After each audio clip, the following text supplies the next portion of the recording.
오늘도 여러분들에게 평안을 전합니다. 지난 시간에는 번제단을 살펴봤고요.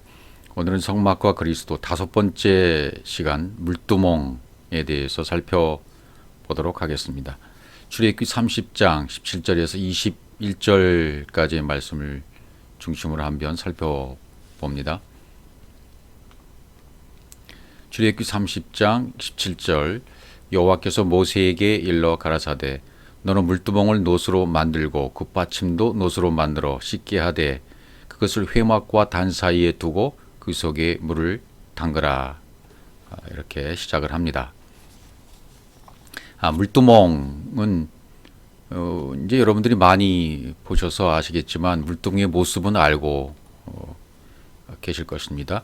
물두멍을 노스로 만들라. 일단 물두멍이라는 의미부터 한번 살펴보도록 하죠. 물두멍이라는 의미는 단어는 키오르라는 단어를 쓰고 있습니다. 키오르. 용광로, 풀무라는 쿠르라는 단어에서 왔죠. 이게 파다에서 유래가 됐는데 깊이 파다, 그릇이 깊이 파였다. 그래서 냄비, 화로라는 그런 뜻으로 사용되기도 합니다. 이게 물두멍을 만들기 위해서는 이제 이게 뜨거운 용광로 속에 들어가서 풀무질, 당금질 거친 위에 탄생하는 거니까 어떤 그런 의미적인 것을 우리에게 많이 이야기를 해주고 있죠. 물두멍도 물론 예수 그리스도를 상징하고 있는 것이고요. 예수님의 진리의 사역이 이제는 나에게 연결이 되어야 되죠. 진리의 사역이 나에게 연결이 되어져서 나한테 또 적용이 되어야 되겠죠. 그래야 내가 그리스도의 영이 나에게 강림하고 영으로 깨어나는 그런 상태가 되니까요. 그러니까 이 진리가 없으면 즉 진리의 말씀이 내 속에 내 그릇 속에 담겨 있지 않으면 영이 될 수 없습니다. 내 속에 영이 거할 수가 없습니다. 영의 사람이 될 수가 없습니다. 그래서 막 이렇게 좀 영적으로 성경을 해석하고 그러다 보면 사람들이 뭐라 그러냐면 저건 영지주의들인데 이렇게 판단을 하고 듣기를 거부하는 사람들도 있습니다. 근데 영지주의라는 것이 뭡니까? 사실은 알고 보면 영지주의라는 것은 영이라는 것을 지식으로 말은 하지만 영이 없는 상태예요. 다시 말하면 지식으로만 알고 있기 때문에 진리가 없는 경우입니다. 진리를 모르는 경우입니다. 진리가 없고 진리를 모르고 진리의 영이라는 말로만 하고 있는 상태를 영지주의라고 말할 수 있겠죠. 그러니까 우리 마음의 그릇에 무엇이 담기느냐가 제일 중요합니다. 이 물두멍이라는 곳 안에는 물이 담겨 있는 것입니다. 진리가 담겨 있는 것입니다. 여기 내 마음의 그릇이 무엇이 담기느냐. 하나님은 우리를 자신의 모든 것을 내 속에 넣으시길 원하시는 거죠. 사람의 마음 속에 하나님의 속성을, 하나님 자신을 넣어주시기를 그렇게 원하시는 겁니다. 그분이 가장 기뻐하시는 뜻이 바로 거기에 있는 거죠. 목적이 거기에 있습니다. 이제 물두멍의 모습 이런 모습도 있고, 근데 이 물두멍은 번제단을 우리가 만들 때는 이렇게 치수가 지정되어 있지 않습니까? 번제단은 정확하게 길이와 넓이, 높이, 5규빗, 5규빗, 3규빗 이렇게 딱 정해져 있는데 이 물두멍은 그게 없어요. 치수를 정해 주시 않았다 그 말이죠. 이것도 여러분들이 많이 묵상해야 될 부분입니다. 그러니까 이런 모습도 있고요. 그 다음에 이런 모습도 있는 것이고요. 크기도 다르죠. 그 다음에 또 이런 모습도 나오게 되어지고 또 이런 모습도 나오게 되어지고 여러 가지 형태의 물두멍이 이렇게 나오게 되어집니다. 이 물두멍은 물이 담겨 있는 그릇이잖아요. 담겨 있는 그릇이 화로라는 뜻이에요. 물이 담겨 있어서 진리의 물이, 진리의 말씀이 내 그릇 안에 담기면 그것이 바로 화로 같은, 용광로 같은, 풀무 같은 그런 작용을 해서 나를 완전히 다시 재탄생하도록 만드신 하나님의 역사가 있다. 물을 담는 것 역시 말씀을 담고 성령을 담고 그런 영을 담는 거잖아요. 영이 사람이 되는 데 목적이 있어요. 이런 모든 것을 가르쳐 주시는 데는. 그러니까 지식으로만 알고 있다, 머리로만 알고 있다, 여기에 문제가 있는 겁니다. 누구든지 지식으로 들을 수 있고 지식으로 말할 수 있고 지식으로 배울 수 있습니다. 근데 실제적으로 내 안에, 내 그릇 안에 그리스도라는 영이, 진리가, 말씀이 알레부터 신신 타우까지 완성되는 모든 말씀들이, 에트가 알레부터 타우까지의 모든 그분의 것이 내 속에 들어오느냐, 그 말씀이 내 속에 들어와서 적용을 하느냐, 이것이 문제가 되겠죠. 예, 여기서 차이가 나는 것이죠.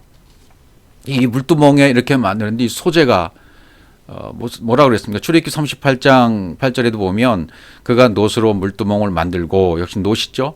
그가 받침도 놋으로 하였으니 곧 휘망문에서 수종들은 여인들이 거울로 만들었더라. 이 물두멍의 소재는 분명히 놋으로 만들었습니다. 놋으로 만들었는데 휘망문에서 수종들은 여인들이 거울로 만들었다, 이렇게 나오고 있습니다. 놋은 십자가를 상징하잖아요. 놋, 네오시에트, 청동, 놋세. 이것은 나하시, 쉿소리를 내다라고는 뱀과 연관이 되어 있어요. 예. 높이 구리뱀을 달았고, 구리뱀을 달았더니 그것을 쳐다보는 자는 다 나았더라. 예수 그리스도를 상징하는 네오시에트, 놋, 십자가를 상징하죠. 그리스도의 피를 상징하고요. 물두멍과 받침도 놋으로 했다. 예, 물두멍과 받침은 사실은 하나가 되는 거죠. 그러니까 받쳐지지 않으면 이 물두멍은 서 있을 수가 없으니까 말이죠. 또한 물은 이 물두멍 안에 물이 담겼으니까 예수님을 상징하는 생명수의 물이 항상 흘러 넘치는 것을 얘기해 주고 있죠. 그러니까 네오시에트, 이 생명의 사역으로, 이 놋이라는 네오시에트는 생명의 사역으로 하나님의 형상이 내 안에 완성되는 것.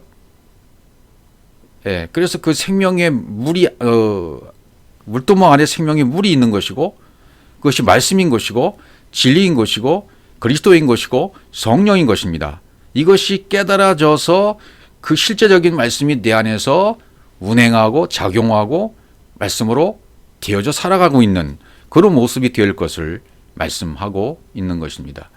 그래서 요한복음에서도 예수님이 이렇게 말씀하세요. 4장 14절, 사마리아 여인에게 내가 주는 물을 먹는 자는 영원히 목마르지 아니하리니 나의 주는 물은 그 속에서 영생하도록 솟아나는 샘물이 되리라, 이렇게 얘기하죠. 왜 그럴까요? 그분 안에는 생명의 말씀이 있기 때문이에요.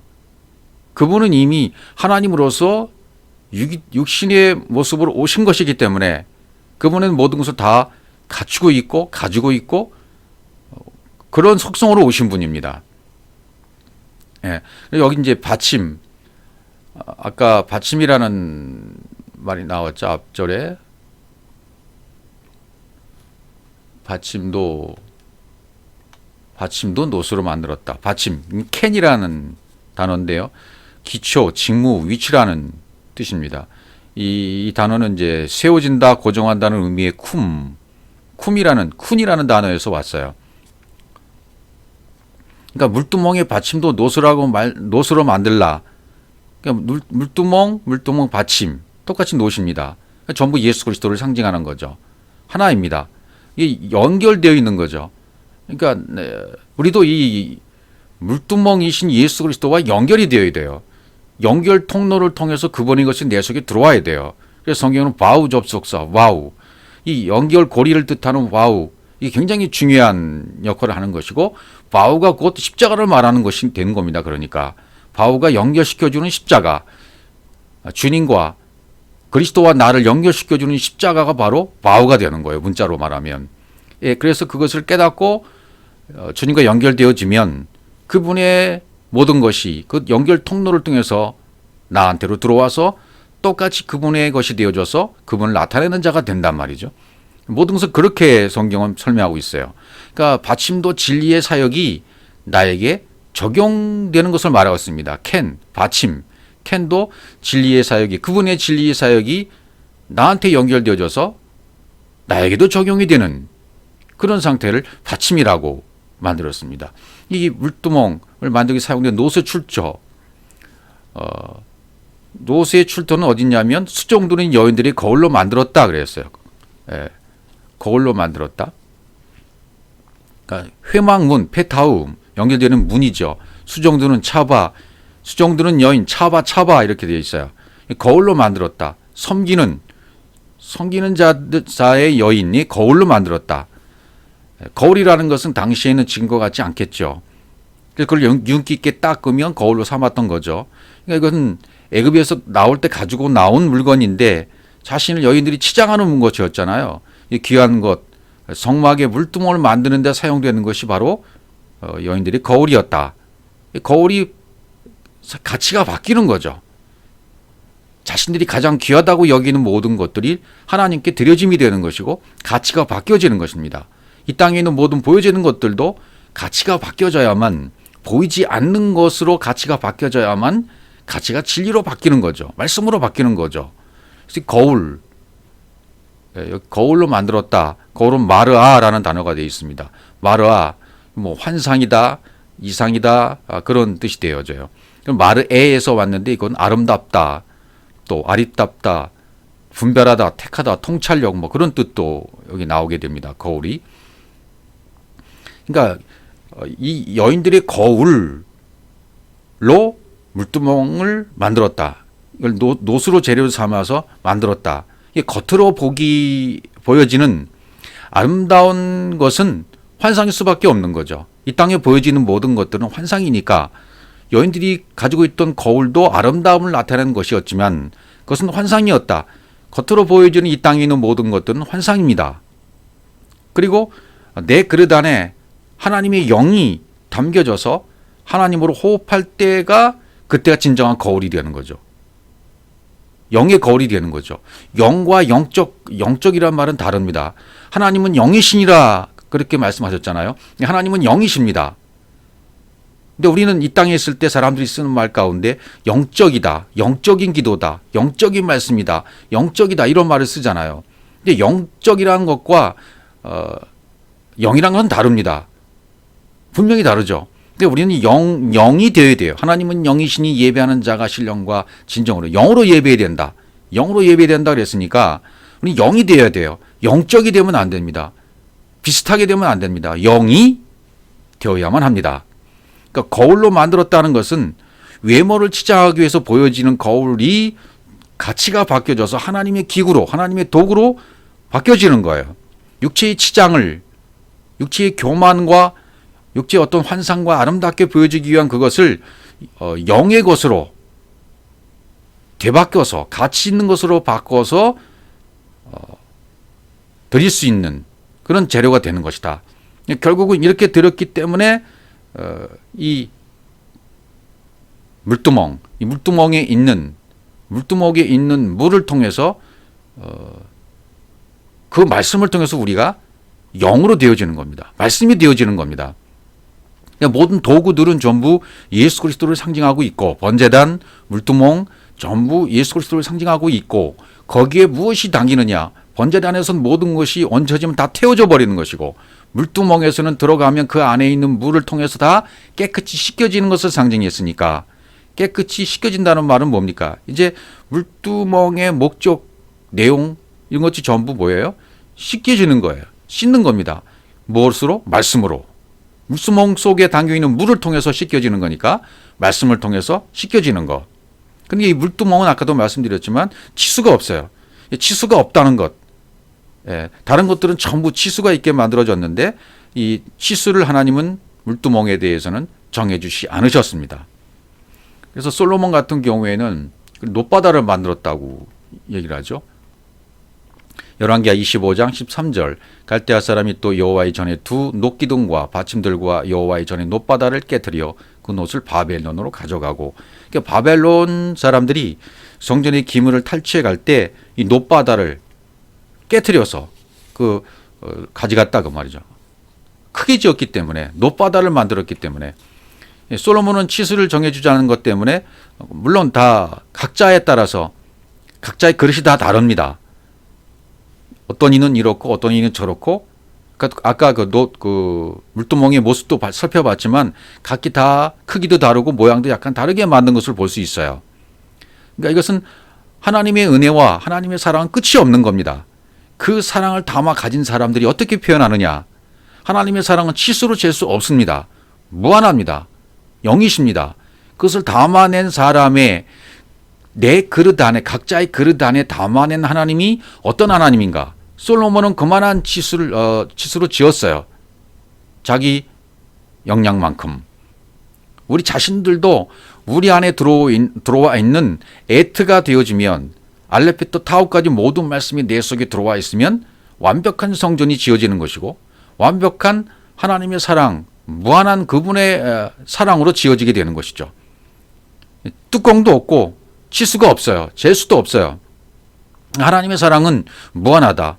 언제든지 뚜껑이 없는 물두멍으로 가서 말씀이 언제든지 나를 깨끗게 해야 되는, 내 속에 내 그릇 안에 말씀이 채워져서 채워진 말씀으로 말미암아 그분의 것이 언제든지 나와서 언제든지 꺼냈을 수도 있고 언제든지 사용할 수 있는, 적용될 수 있는 말씀이 되어진다. 그런 의미가 되어지겠죠. 그러니까 하나님의 사랑, 하나님의 은혜, 이건 치수로 잴 수가 없는 겁니다. 하나님의 말씀, 하나님의 능력, 그것도 잴 수가 없는 것입니다.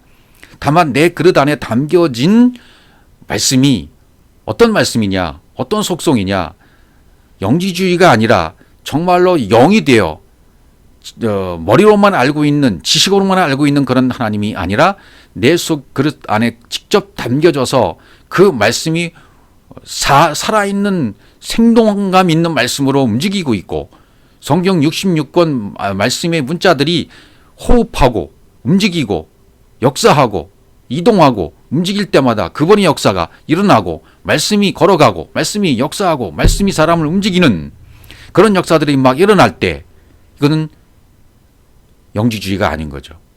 영지주의는 아무리 말씀을 가지고 있다고 말을 해도 그 역사는 역사가 없어요. 아무런 역사가 없습니다. 생동감이 없습니다. 그러나 하나님의 사랑을 경험하고 체험하고 그분의 말씀이 내 그릇 안에 담긴 사람들은 생동감 있는 66권의 문자 말씀이 살아났기 때문에, 호흡하기 때문에 그 말씀이 걸어갑니다. 그 말씀이 다른 사람 속으로 들어갑니다. 다른 사람을 변화시킵니다. 그 사람들을 완벽하게 하나님의 사람으로 만들어버립니다. 영으로 만들어버립니다. 똑같이 하나님의 영으로 내 속에서 역사했듯이 똑같이 다른 사람 속에도 역사할 수 있도록 그 사랑으로, 그 은혜로, 그 능력으로 동일하게 역사하고 움직이고 이동한다 그 말이죠. 이게 살아있는 하나님의 역사입니다. 하나님의 말씀은 살았고 운동력이 있다. 하나님의 전신갑주를 입었다는 것은 그대로 역사한다는 뜻이고 일한다는 뜻이고 말씀이 운행한다는 것입니다. 그 말씀이 살아있다는 것입니다.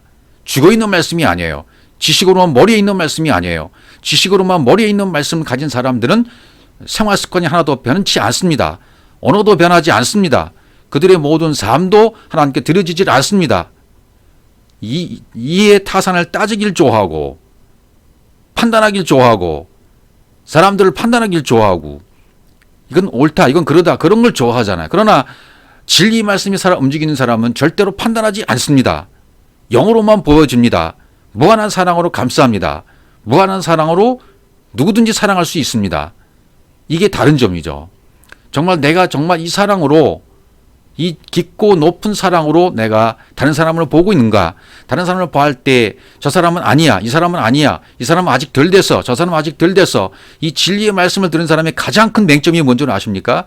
조금 들은 것 때문에 다른 사람을 판단한다는 일이 있어요. 절대로 판단하면 안 됩니다. 진리의 말씀을 들은 사람은 절대로 판단하지 아니하고 수용하고 또 수용하고 또 수용하고 또 수용해서 마지막까지 우리 주님처럼 수용하고 수용해서 그 사랑으로 말미암아 그를 품는 자리지, 그렇게 품을 때 그 사람이 사랑 안으로 들어오고 영의 사람이 되는 것이지, 판단하고 판단해서 너는 아니야, 너는 아직도 덜 됐어, 이렇게 판단한다면 그 사람 속에 얼마나 아프고 얼마나 조각모처럼 상처를 주는 그런 가시가 되겠습니까? 하나님의 사랑은 무한합니다. 치수로 잴 수가 없습니다. 뚜껑도 없습니다. 이 물두멍은 그렇게 지어졌습니다. 물두멍이신 예수 그리스도가 내 속에서 동일한 속성과 동일한 능력으로 내 속에서 일하고 역사하고 있다면 내 삶은 분명히 변해져 있을 것이고, 변할 뿐만 아니라 그분과 동일한 행로, 동일한 삶, 그리고 바뀌어진 모든 삶을 통해서 언어는 물론이고 습관은 물론이고 내 얼굴 표정까지 완벽하게 바뀌어져서 사랑이 사람이 되어 있는 것이고, 그 사랑의 사랑으로 말미암아 그리스도처럼 그리스도로 살아가기에 향기가 납니다. 그 사람 속에서 향기가 나는가? 여러분 안에 향기가 나는가 보십시오. 편지가 됐는가 생각해 보십시오. 나는 그리스도의 향기를 나타내는 사람인가? 영이 되어 영으로 향기를 나타내는 사람인가? 말씀이 내 속에서 나오는 향을 피울 수 있는 사람이 되는가? 세상 사람들은 이것을 나타내질 못하니까 향을 피워버리는 거예요. 절에 가서. 그걸 상징으로 보여주고 있는 겁니다. 말하지 않아도, 표현하지 않아도 하나님의 사람은, 진리의 사람은, 영이 된 사람은 향기가 나게 되어 있고, 누구든지 그 편지를 읽을 수밖에 없고, 그 사람 속에 있는 그리스도의 향기를 맡게 되어 있습니다. 말씀의 향기를 맡게 되어 있습니다. 66권 말씀이 새겨지고 움직이기 때문입니다. 물두멍의 위치를 보면 번제단과 성소 사이에 있다고 그랬습니다. 번제단과 성소 사이에 이제 이 물두멍이 있는 거예요. 그러니까 이 번제단은 목욕으로 따지면 완전히 막 목욕을 다 해버린 상태죠. 목욕을 끝낸 상태예요, 번제단은. 근데 물두멍은 발을 씻는 것을 의미하는 것, 다시 손과 발을 씻는 거죠. 수족을 씻는 것이죠. 그러니까 율법의 요소, 남아있는 내 안의 율법의 요소를 제거해 주신 것을 상징하는 것이 물두멍이기 때문에 위치를 번제단과 성소 사이에 두었다 말이죠. 요한복음 13장 10절 예수께서 가라사대 이미 목욕한 자는 발밖에 씻을 필요가 없느니라 온몸이 깨끗하나 하니라 너희가 깨끗하나 다는 아니니라 하시니라 이렇게 돼 있죠. 내 몸이 완전히 목욕했다 하는 경우는 이제 구원받은 상태를 이야기하게 되는 거죠. 완벽하게 목욕한 자는 발밖에 씻을 필요가 없다. 씻겨야 복음의 눈이 뜯겨진 것이고 온몸이 깨끗한 것입니다. 그러나 복음을 전할 때는 전할 능력이 아직은 안 돼요. 그러니까 엑수시아가 두나미스로 되어 있어야 된다는 얘기가 됩니다. 엑수시아의 능력, 가지고 있는 능력입니다. 깨달았습니다. 그래서 그 능력이 내 안에 있습니다. 가지고 있어요. 그런데 이것이 아직 나가질 못해요. 아직 두나미스가 안 됐어요.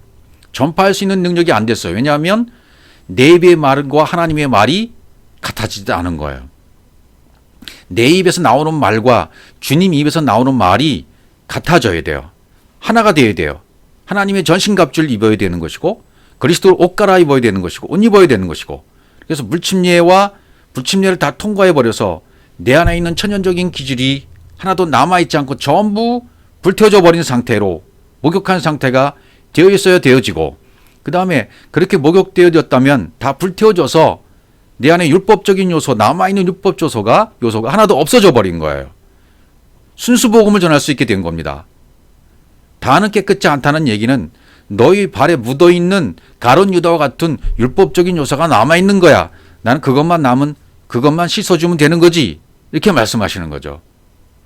여기서는 다는 아니라라고 말씀할 때는 율법적인 요소가 남아있는 가룟 유다를 상징하는 것이 되겠죠. 그것만 씻겨주면 되는 거죠. 가룟 유다 개인으로 볼 때도 엄청난 구원의 역사를 일으킨 사람입니다. 전체적으로 얘기할 때는 그 율법적인 요소로 말하기도 해요. 그것만 내가 너희들에게 시켜주면 되잖아. 그렇게 말하는 거죠. 그러니까 내 안에 하나님의 속성, 내 그릇 안에 여러분과 저의 그릇 안에 무엇이 담기느냐 이게 제일 중요한 겁니다. 하나님의 속성, 하나님의 뜻, 하나님의 의지, 하나님의 마음, 하나님의 사랑이 그대로 내 안에 담겨져서 하나님의 호흡으로 호흡하는 상태 그렇게 됐다면 말씀이 다 채워진 겁니다. 말씀이 채워진 상태가 됐다면 에트가 된 거예요. 알레부터 타우까지 알파와 오메가 처음과 나중 다 하나가 된 말씀이 된 겁니다. 그러니까 그 말씀이 내 안에서 이루어졌기 때문에 자연스럽게 내 안에서는 말씀이 흘러나오는 것이고 흘러나온 그 말씀이 영의 말씀이 되는 것이고 하나님의 말씀이 되는 것이고 두나미스로 전환된 말씀 엑수시아가 두나미스로 바뀌어져 나오는 말씀이 되어진다 그 말이죠. 내 안에 섞여있던 율법적인 요소의 언어가 다 씻겨져 나간 것입니다.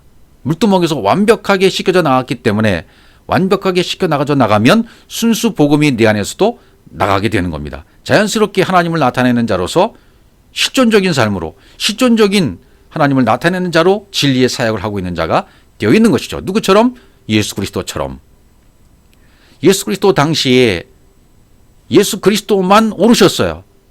그러니까 오늘도 이 말씀을 듣고 있는 여러분들이 이 말씀 한 편을 들어도, 설교 한 편을 들어도 무엇이 남아야 되겠습니까? 아, 나는 틀렸구나. 말씀을 들은 다음에 깨닫는 것이 나는 틀렸고 그분만 오르시구나. 나는 잘못된 것이네. 나는 틀렸네. 주님만 오르시네.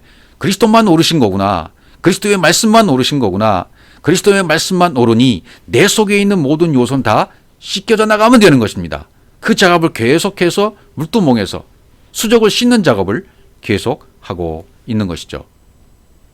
그래서 이것을 물침례와 불침례로 사도 바울도 에베소 5장 26절에 곧 물로 씻어 물침례를 말합니다. 물침례 말씀으로 씻겨지는 거죠. 내가 깨달았어요. 애굽에서 탈출해서 이제 광야에 나와서 말씀이 전부 이제 바뀌어지기 시작하는 거예요.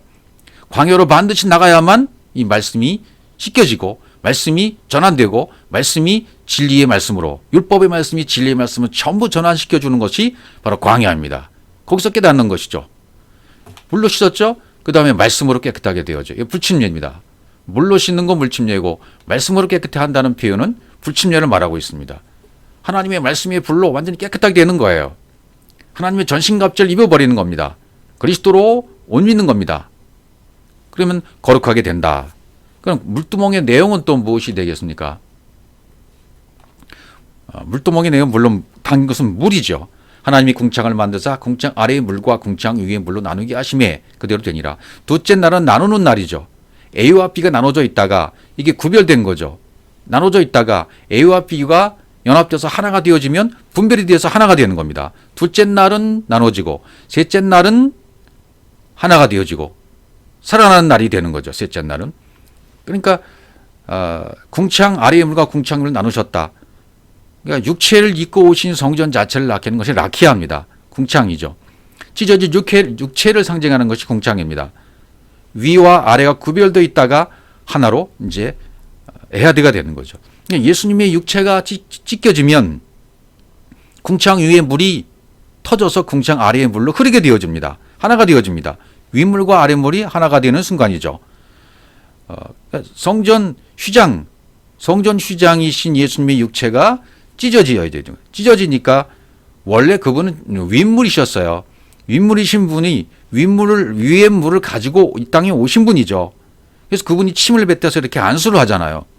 또 침을 뱉어서 진흙을 이기어서 눈에다 바르면서 안수하고 보게 해주시고, 그분이 창으로 군병들이 찌르니까 그분이 옆구리에서 물과 피가 나오고, 전부 이것은 성령을 말하는 거잖아요. 진리를 말하는 거잖아요. 예. 그러니까 하늘 위에 궁창 위에 물, 하늘 위의 물, 위의 물과 아랫물이 나에게 흘려주시는 진리의 물, 하늘 위의 물을 나한테 흘려주시는 진리의 물로 내가 이제 받는 거죠. 예수님이 육체가 찢어져서 내가 그 물을 받는 겁니다. 그럼 진리의 물이고 성령이고 그리스도고 말씀이고 진리라 그 말이죠. 예수와 그리스도가 하나가 되는 것이고 율법과 진리가 하나가 되는 것을 말하기도 합니다. 또 이미 한번 우리가 살펴본 사사기 기드온의 300명 군사를 말할 때에도 사사기 7장 5절에도 물이 나오죠. 이에 백성을 인도하여 물가에 내려가며 물가 시험입니다. 여호와께서 기드온에게 이르시되 무릇 개에 핥는 것 같이 그 혀로 물을 핥는 자는 너는 따로 세우고 또 무릎을 꿇고 마시는 자도 그와 같이 하라 하시더니, 이 물가 시험을 통해서 300명을 이제 선출해 내십니다. 택해 내십니다. 개같이 핥는 것 같이 이렇게 돼 있잖아요. 무릇 개 핥는 것 같이 혀로 물을 핥는 자는 따로 세우라 그러죠. 케레브, 개. 왜 개라고 말씀하셨을까요? 그러니까 그 당시 창녀와 개의 매춘무 같은 상태로 내려가야 돼요. 예, 육을 파는 자가 되어야 돼요. 육을 팔아서 진리로 세워줘야 되니까 그것을 묘사했잖아요. 창녀와 개, 매춘무 같은 상태. 그래서 나는 아무것도 아니었구나. 내 육은 죽어야 되는구나. 내 육은 깨져야 되는구나. 그것을 깨달았어요. 나는 아무것도 아니네. 난 헤벨이네. 텅 비었네. 이걸 깨닫게 된 겁니다. 그러면 진리의 말씀이 내 속에 채워지기 시작하고 내 안에 채워진 말씀이 흘러서 나오게 되어 있는 겁니다. 그러니까 지금 개 핥는 것 같이 핥는 자는 따로 세우라 그러죠. 그다음에 무릎을 꿇고 마시는 자도 따로 세우라 그죠. 무릎을 꿇는다는 의미는 뭡니까? 무릎을 꿇는다. 여기 무릎을 꿇는다는 뼈가 꺾이는 거잖아요. 뼈가 꺾이는 것이고 죽는 것을 말아요. 그러니까 다나토스의 죽음을 말하는 거죠. 무릎을 꿇고 마신다. 무릎을 꿇는다라는 말. 그러니까 어떻게 무릎을 꿇느냐가 중요하겠죠. 예. 그러니까 어떻게 무릎을 꿇느냐. 비진리 앞에 무릎을 꿇어버리면 이건 완벽하게 부정한 자가 되어버리고 마는 거죠. 진리로 말미암아 무릎이 꿇려져야 되죠. 비진리로 꿇어져 보면 이건 완벽하게 비진리와 하나가 되어버리는 거니까 그렇게 되면 안 된다. 그래서 300명이 결국은 손으로 움켜쥐잖아요. 이렇게 야드 여호와 손으로 움켜진 자가 다음 구절을 보면 알 수 있어요.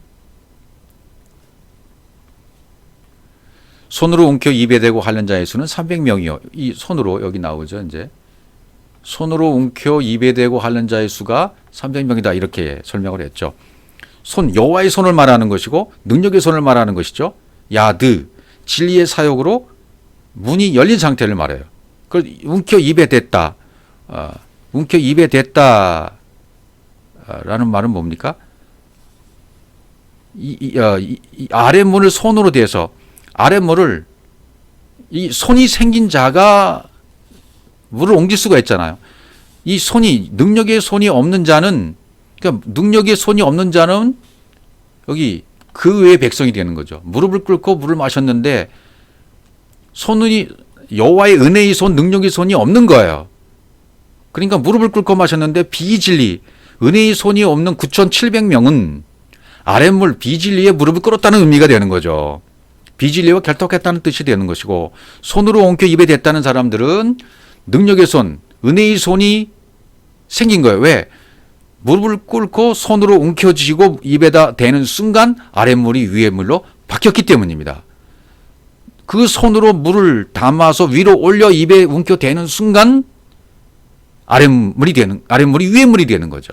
아랫물이 위의 물로 바뀌는 순간이에요. 그거를 먹었단 말이죠. 300명이. 예. 입에 대고 핥는 자는 라카크야. 핥았다. 핥았다는 영의 통로가 공급이 되었다. 핥았다. 통로가 되었다. 그래서 300명이 되잖아요. 완벽한 100셋입니다. 그래서 300명이 기도원의 300 용사가 되었습니다. 오늘날 우리도 더 한번 기도원의 300의 숫자에 다 해당되는 사람들입니다. 그분의 손에 들려지면 어떻게 되어져요? 깨달아지죠? 진리가 내 속에 들어와지죠? 그래서 그 여호와의 손이 생깁니다. 그 손으로 물을 움켜서 올리는 순간 위의 물이 되어버리는 겁니다. 오늘날 우리도 똑같습니다. 위의 물을 마시는 자가 되어지는 겁니다. 에스겔도 이런 장면들을 말해주고 있습니다. 에스겔 36장 25절 맑은 물로 너희에게 뿌려서 너희로 정결케 하되 곧 너희 모든 더러운 것에서와 모든 우상을 섬김에서 너희를 정결케 할 것이며 여기 이제 맑은 물이 나오죠. 맑은 물로 정결케 같은 단어입니다. 정결케 됐다. 맑은 물이다. 같은 단어예요. 타호르 막다라는 단어는 타호르 정결하다 하는 말은 역시 타헤르에서 와서 타헤르 정결한 순결한 맑은 물 그러면 타오르 마임 타오르 이렇게 되어 있잖아요. 마임 타오르 맑은 물이 뭘 뜻하는가? 원문에는 마임 타오림이라고 되어 있어요. 마임 타오림 진리란 맴이 맨 끝에 붙었어요. 샤마임 할 때 엘로임 할 때 힘이 붙었어요. 뒤에. 그게 무슨 뜻이 되겠습니까? 맑은 물이라는 뜻이 뭐가 돼요? 그러니까 내 그릇 안에 지혜의 말씀이 새겨져 버리는 거죠. 내 그릇 안에 지혜의 말씀이 들어와서 새겨져 버리고 그렇게 새겨지면 그리스도의 영으로 호흡하는 하나님의 호흡으로 호흡하는 완벽한 진리가 된 상태 그것이 바로 맑은 물이 됐다는 거죠. 맑은 물로 너에게 뿌린다. 뿌려서 자라크 뿌린다는 말은 통로를 통해 연결 통로를 통해서 영이 운반되는 걸 말해요. 뿌려떴다. 너희에게 뿌려졌다. 이 뿌려지는 것이 중요하잖아요. 이 맑은 물이 된 것도 중요하고 뿌려지는 것도 중요하고 동시에 일어나는 일이 되겠죠. 누구한테 이 말씀을 듣는 너희에게 자라크 운반되는 거예요. 영이 운반돼서 영이 운반되지면 어떻게 됩니까? 동일하게 되어지는 거죠. 그 영과 운반된 그 영과 내 안에 있는 영이 동일하게 되어지는 거죠. 그러면 정결케 된 것입니다. 타헤르가 된 겁니다. 타헤르. 순결하고 정결하게 된 겁니다. 완벽하게 그분의 지혜로운 말씀이 새겨져서 그분의 호흡으로 호흡한 영이 된 상태가 된 것입니다. 그 다음에 에스겔서 47장에 보면 또 거기에도 쭉 물이 등장하죠. 에스겔 47장 3절 그 사람이 손에 줄을 잡고 동으로 나아가며 일천척을 청량한 후에 반드시 일천척을 청량해요. 그 다음에 그 물을 건너게 하시니 물이 발목에 오르더니 이게 지금 물이 청량한 일천척을 청량하니까 그 다음에 건너게 하잖아요. 그 물을 건너게 하잖아요. 아바르 건너게 하는 거죠. 일천척을 청량하지 않으면 안 됩니다. 반드시 일천척 알레프 일천척을 청량해야 돼요. 청량은 아마 청량의 어머니 기준 그것을 말하죠. 암마라는 것은 엘로힘이 하나님이 공급돼서 나에게 적용되므로 진리가 호흡하는 거예요. 창세기 1장 1절이 성취되는 것이 바로 이 일천척을 측량하는 것입니다. 일천척이 반드시 측량이 돼야 돼요. 일천척이 측량이 되어져야 하나님이 공급되고 내가 아들이 되어지는 것이고 베레시트가 성취가 되는 겁니다. 하샤마인과 하아레찌가 완벽하게 하나로 되어져서 내가 엘로힘으로 발화되는 것이고 창조되는 것이고 아들로 창조되는 것이고 베레시트가 성취되는 겁니다. 잉태가 되어서 내 마음 성전에 이제 그분의 완벽한 인격으로 잉태가 되어진 상태가 성취되는 것입니다. 창세기 1장 1절이 성취되는 겁니다. 그렇게 측량할 때 그 물을 건너라. 아바르. 그럼 물이 발목에 오른다. 물이 발목에 오른다. 무릎에 오른다. 허리에 오른다. 완벽하게 찼다. 똑같은 물입니다. 똑같은 진리에 똑같은 거예요. 똑같은 건데 그 상태를 표현해 준 건데 온몸에 물에 잠기는 진리에 잠기는 것을 묘사할 뿐이죠. 물은 똑같아요. 어떤 물은 더 좋은 물이고 어떤 진리의 물이고 어떤 물은 덜 진리의 물이고 그런 것이 없어요. 똑같은 물을 똑같이 일천척을 청량해요. 똑같이 창세기 1장 1절이 이루어지는 건데요. 그런데 다만 여기 물이 발목에 무릎에 허리에 헤엄칠 그런 물이다. 이렇게 물의 상태만 다른 것을 얘기하는 거죠. 그러니까 발목에 올랐다. 에페심. 에페스인데 에페심으로 완성이 되어졌어요. 그러니까 내 그릇 안에 진리의 사역으로 엘로힘의 열매가 맺혀버린 거예요. 발목이 올랐다. 열매가 맺혔다는 거예요. 내가 엘로힘이 되어져서 엘로힘의 열매를 맺혔다는 거예요. 그 다음에 또 무릎에 또 오르죠. 그 다음 구조를 보시면 다시 일천척을 청량하고 나로 물을 건너게 하시니 무릎에 오르고 다시라는 말을 보면 반복이죠. 계속 반복되는 겁니다. 말씀은. 우리는 계속해서 하나님이 인격이 내 안에 잉태되어서 계속 인격적으로 성숙해 가는 겁니다. 성장해 가는 겁니다. 성경을 해석하는 것도 기초적인 해석에서 또 차서 또 중급적인 해석으로 또 완숙한 해석으로 점점점 우리도 나아가는 것도 저도 마찬가지입니다. 기초적인 성경을 하다가 점점 중급적으로 그 다음에 고급으로 완숙한 모습으로 성숙된 모습 지금 나아가고 있는 상태에 있는 거죠. 다시 청량하고 계속 말씀이 측량이 되어야 돼요. 측량이 어머니 말씀의 기준이 계속 나에게서 확장돼 나가야 돼요. 말씀이 확장되고 또 확장되고 발목, 무릎, 허리 그 다음에 가득 이 전부 말씀의 확장을 얘기해 주는 것이기도 하고요. 말씀이 확장되어져서 점점점 깊어지는 것을 얘기해 주고 있는 거죠. 무릎이 올랐다. 베레크. 영이 되어져서 성전이 지어졌다. 내 그릇 안에서 영이 되어져서 성전이 완벽하게 지어진 것을 무릎에 올랐다. 똑같이 저쪽 설명한 겁니다. 그러니까 무릎에 올랐다. 그 다음에 허리에 오르죠. 무릎에 올랐다가 완벽한 성전이 지어진 겁니다. 발목에 올랐을 때는 완벽하게 엘로힘으로 열매가 열린 것이고 무릎에 올랐을 때는 성전이 지어진 것이고 그 다음에 허리에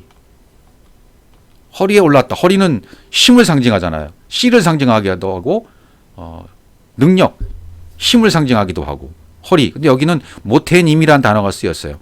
모태님. 그러니까 내 그릇 안에 완벽하게 여기도 엘로힘 할 때 임으로 끝났어요. 내 그릇 안에 진리의 사역으로 진리가 완성됐다. 예. 처음에는 열매로 그 다음에 성전으로,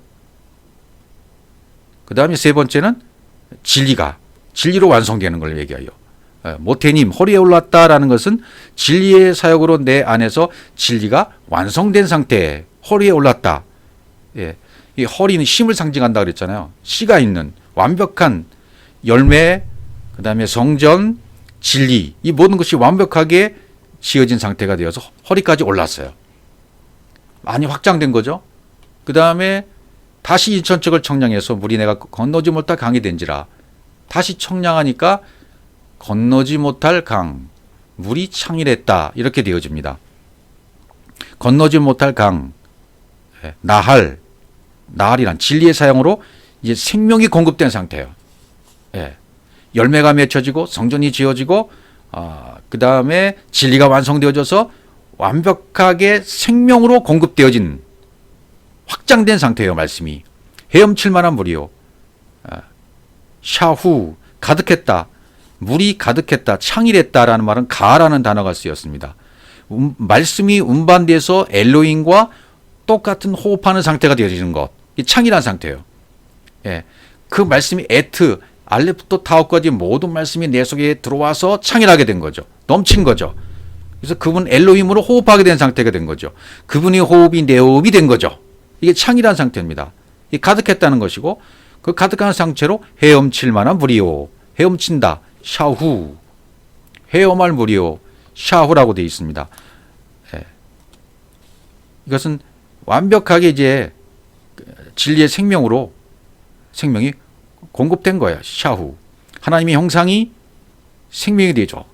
완벽하게 내 안에 엘로힘이 되어져 버린 거예요. 예. 이런 상태로 계속 말씀이 확장되는 것을 성경은 계속 이야기해 주고 있습니다. 그 뒤에 나오니까 또 다음에 이제 이 물이 가는 곳마다 다 되살아나죠? 살아나죠? 에스겔 47장 8절. 그가 내가 이르시되 이 물이 동방으로 향하여 흘러 아라바로 내려가서 바다에 이르르니 이 흘러내리는 물로 이 흘러내리는 물 아까 말씀드렸던 일천척을 청량하고 나서 건너가게 한 그 물, 이 물이 흘러가면 발목이 올랐던 물, 무릎에 흘렀던 물, 무릎에 잠겼던 물, 허리에 잠겼던 물, 헤엄칠 만한 강이 되었던 물, 그 물이 흘러서 바다로 가면 바다가 소성하려 믿는다. 무엇이든지 다 되살아난다, 살아난다, 소성은 없는다. 이렇게 설명하고 있습니다. 그러니까 물이 되살아난다. 이런 말은 뭡니까? 물이 흘러내려 그 바다의 물이 소성함을 얻는다, 되살아난다. 이 전부 라파라는 단어가 쓰였어요. 여호와 라파란 말은 기억하시죠? 물이 소성함을 얻는지라. 그 바다의 물이 바다는 뭐 세상을 말하기도 하고 그 바다 속에 진주가 있잖아요. 그 물이 전부 소성함을 얻는다. 전부 되살아난다. 생명이 된다. 그런 말이 되겠죠. 9절에 있는 말씀도 보면 이 강물이 이르는 곳마다 번성하는 모든 생물이 살고 또 고기가 심히 많으리니 이 물이 들어가므로 바닷물이 소성함을 얻겠고 그렇습니다. 이 물이 흘러가야 돼요. 일천척으로 측량된 물이 진리의 물이 가득 찬 알레프토 타오까지 완벽하게 내 속에 채워진 말씀이 흘러 들어가면 세상 속으로 흘러 들어가면 문자 속으로 흘러 들어가면 문자가 살아나고 사람 속에 들어가면 사람이 살아나고 율법을 린 사람들이 들어가면 율법의 요소가 제거가 되어지고 이 말씀이 가는 곳마다 전부 살아난다.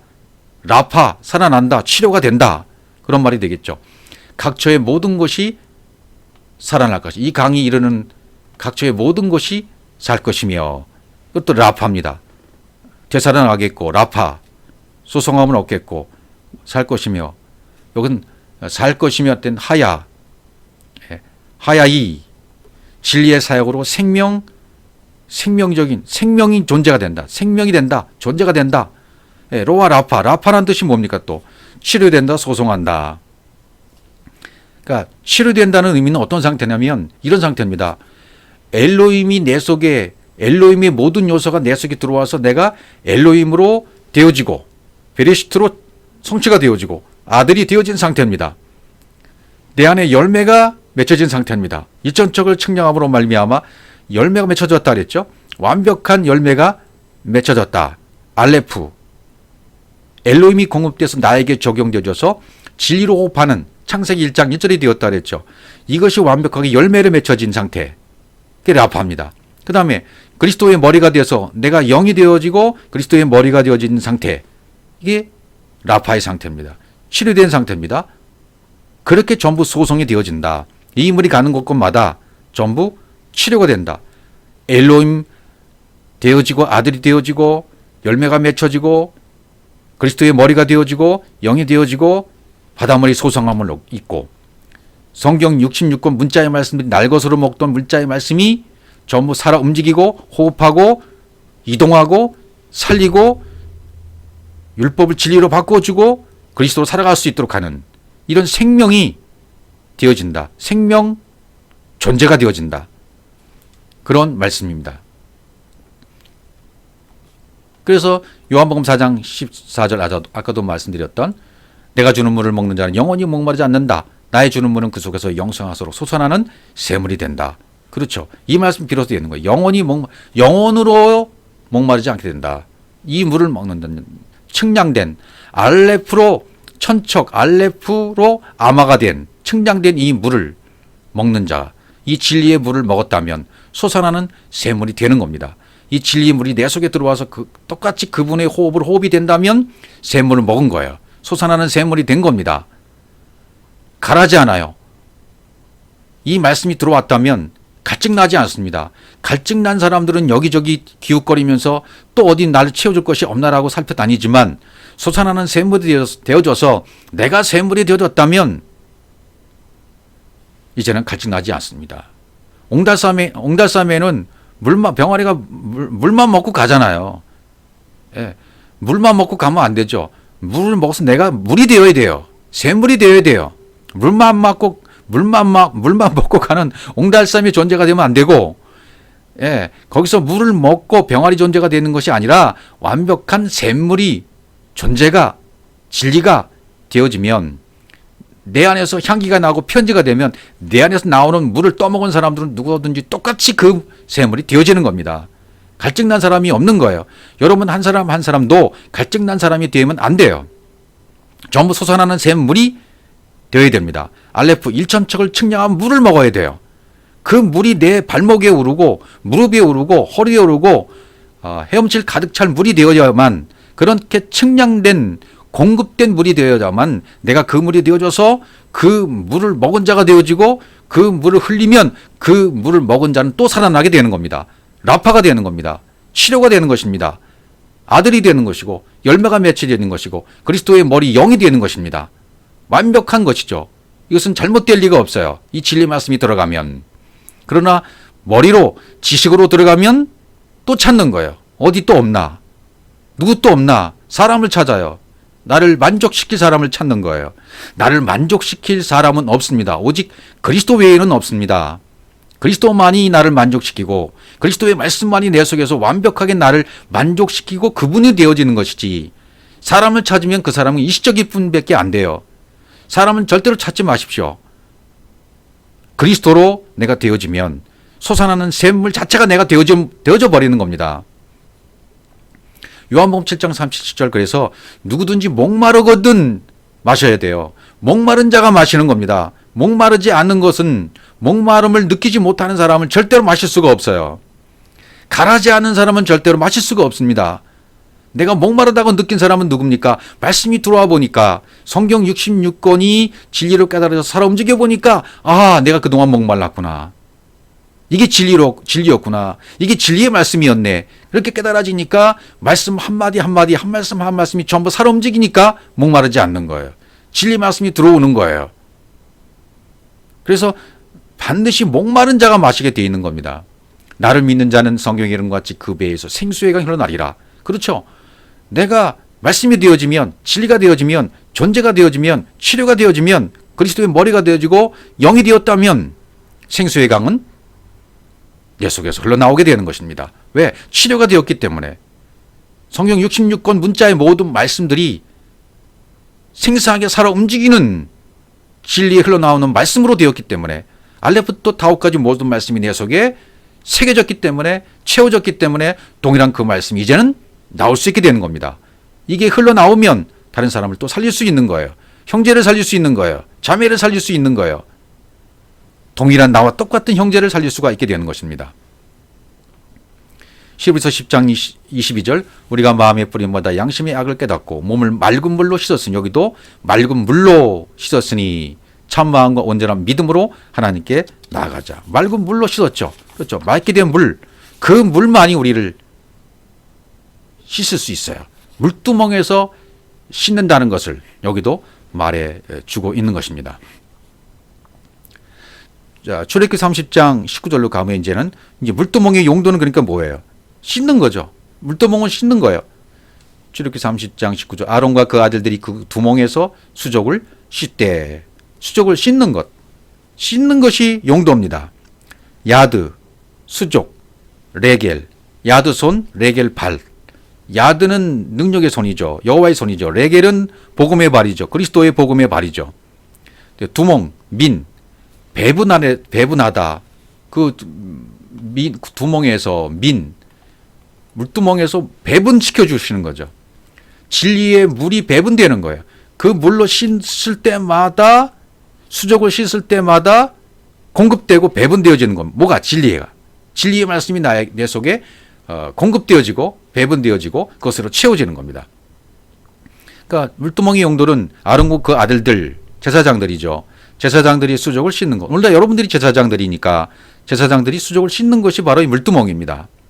물두멍에서 손과 발을 씻어야만 하나님의 일을 할 수 있고 또 성소로 들어갈 수가 있죠. 그렇지 않으면 성소에 들어갈 수 있는 길이 없는 거죠. 반드시 번제단을 통과해서 물두멍에서 씻어야만 성소로 들어가고 다시 지성소로 완벽하게 갈 수가 있는 거죠. 그 다음 구절에 보시면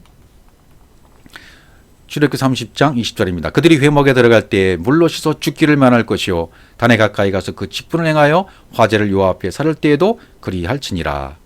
물로 씻어 죽기를 면하라 그랬죠. 이와 같이 그들이 그 수족을 씻어 죽기를 면할지니 이는 그와 그 자손이 대대로 영원히 지킬 기례니라. 이렇게 지켜라 말이죠. 씻으라. 수족을 씻어 손과 발을 씻는 거죠. 제사장들이 신발을 벗고 거기서 사역을 하기 때문에 제사장들이요 항상 더러워져 있잖아요. 씻는다는 말은 라하츠라는 단어로 되어 있습니다. 라하츠, 이건 칼 동사예요. 미알료로 되어 있으니까 씻는다는, 계속 씻는다는 의미가 되어 있어요. 3인칭 복수예요. 계속 씻는 자들은 계속 나옵니다. 앞으로도 대대로 계속 이 씻는 자들은 나올 것입니다. 물로 씻는데 완전하게 씻는 것을 얘기하는 거죠. 목욕하다는 뜻이 있는 것처럼 완벽하게 씻어 부정을 제거하는 거죠. 계속해서 씻는 거죠. 그러면 이천적이 측량되면 발목에, 무릎에, 허리에, 온몸에 잠기게 될 그런 물로 이제 말씀이 확장되게 되는 거죠. 먼저는 씻어야 돼요. 씻어야만 나중에 그 물 속에 잠기는, 진리 속에 잠기는 말씀이 확장된다. 알레베소 베트까지 모든 말씀이 내 속에 들어와서 확장되는 그때까지 계속 우리는 씻으면서 확장되어 나가야만 합니다. 그래서 씻는다는 것은 그러니까 머리 되는 그리스도의 말씀을 의지해야만 씻겨진다는 거예요. 생명의 말씀이 내 속에 들어와서 그 말씀을 의지해야만 계속 씻겨지는 거죠. 말씀을 의지하지 않으면 씻겨지지가 않죠. 말씀을 의지해야만 그 말씀이 내 속에 들어와서 그만큼 씻어주는 것이고, 또 확장된 만큼 또 씻어주는 것이고, 확장된 만큼 또 계속 씻어져서 발목, 무릎, 허리 잠겨지게 되는 확장된 말씀으로 되어져 가는 것입니다.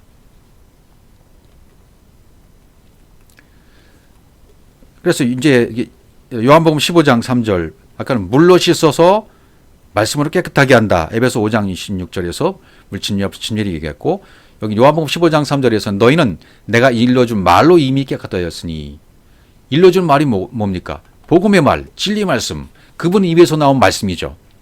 구약을 신약으로 해석해준 말씀, 진리의 말씀, 그 말씀으로 이미 깨끗해졌다. 너희는 다 깨끗해진 상태다. 그 말씀으로 깨끗해진다는 거예요. 그 말씀을 들어야 되는 것이고, 말씀을 들어서 깨닫고 그 말씀이 내 속에 채워져야 되는 것이고, 그 말씀이 또 확장돼야 된다는 것을 성경 계속 말하고 있는 것입니다. 또 시편 119편 9절 청년이 무엇으로 그 행실을 깨끗게 하리이까 주의 말씀을 따라 상가할 것이니라. 예. 말씀을 따라 상가하게 되어지면 행실이 깨끗하게 되어진다. 이 말씀이 내 속에 들어와 이 물두멍에서 계속 씻고 될 때에 말씀이 확장돼 나간다. 청년의 상태까지 간다는 거예요. 그래야만. 그러면 요한복음 17장 17절에도 저희를 진리를 거룩하게 하옵소서 아버지의 말씀은 진리니이다. 이렇게 깨끗하게 씻겨진 말씀으로 계속 채워지다가 확정돼 나가면 아버지의 말씀이 진리가 되는 겁니다. 완벽하게 진리가 되어지는 것입니다. 예, 열매가 맺혀지고 성전이 지어지고 완벽하게 진리로 세워지는 또 채워지는 그래서 라파가 되어지고 치료된 말씀으로 확장된 말씀으로 그리스도와 동일한 말씀으로 되어진다. 이 말씀이 아버지의 말씀이다 말이죠. 아버지의 말씀이 내 속에 결국은 들어오는 것입니다. 이 물두멍을 통해서 계속 씻음으로 말미암아 거룩하게 되는 것이고 진리로 거룩하게 되는데 그것은 아버지의 말씀으로 된다. 예, 말씀으로 계속 씻기는 용도로 물두멍의 용도가 사용된 것입니다. 시편 24편 3절에도 여호와의 산에 오를 자가 누구며 거룩한 곳에 설 자가 누군고 곧 손이 4절에 곧 손이 깨끗하며 마음이 청결하며 뜻을 허탄한 데 두지 아니하며 거짓 맹세치 아니하는 자로다. 손이 깨끗한 자라고 그랬죠. 네, 손이 깨끗한 자 그랬으니까 물두멍에서 지금 수족을 씻는 것을 이렇게 연상하면 되겠죠. 그러면 마음이 청결한다. 모든 것이 닦여지는 거죠. 하나님의 산에 오른다. 하르 하나님의 산 꼭대기에 방주가 산 꼭대기에 아라랏산 산 꼭대기에 쓰잖아요. 그러니까 방주가 아라랏산 꼭대기에 섰다는 얘기는 뭡니까? 물에 잠긴 모든 것은 모든 육은 다 죽었다는 뜻입니다. 모든 나의 육의 기준은 다 죽고 이제 그리스도가 머리된 롯이 그리스도의 머리가 내 안에 세워진 거예요.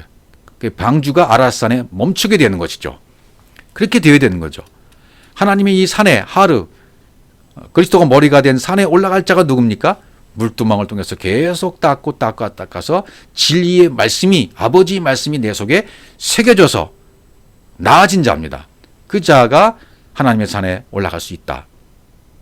다 동일한 얘기를 이렇게 저렇게 표현하고 있는 거죠 지금. 그래서 야고보 4장 8절에도 하나님을 가까이 하라 그리하면 너희를 가까이 하시리라 죄인들아 손을 깨끗이 하라 두 마음을 품은 자들아 마음을 성결케 하라. 여기도 손을 깨끗해 하라라는 표현이 나왔죠. 그것도 물두멍을 의식하는 표현이 되겠죠. 손을 깨끗이 하라.